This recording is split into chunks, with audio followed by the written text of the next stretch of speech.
crafty people. In this video, we're going to be talking about abbreviation M, which stands for marker. So a marker is a thing you use to mark your stitch. It's a stitch marker.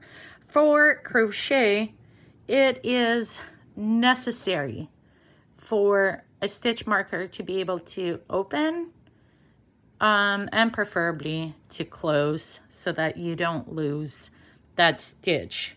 When would you use it? Well, let's say you're working on a project and you want your hook for something else. You put a stitch marker through that loop, use your hook elsewhere until you're ready to come back. Or you've got a project and you've got particular increases or a particular stitch you got to do.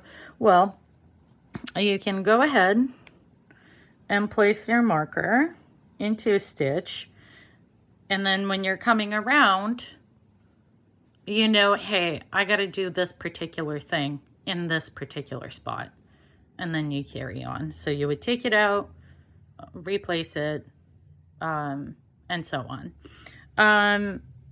For crochet stitch markers, they do need to open and close. These are awesome ones. My niece got them for me as a present. Little cat stitch markers. These can be used for knitting as well. That's fine.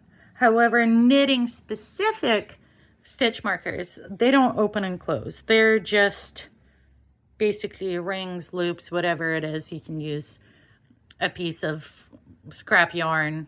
I sell these rings so that I always have stitch markers. They're pretty handy dandy. I sell these with measuring tape bracelets.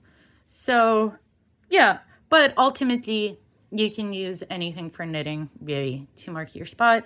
And for crochet, it does need to be able to open and close to be a useful stitch marker. So that's that. I like the cute ones the best. And so that's your abbreviation M, marker.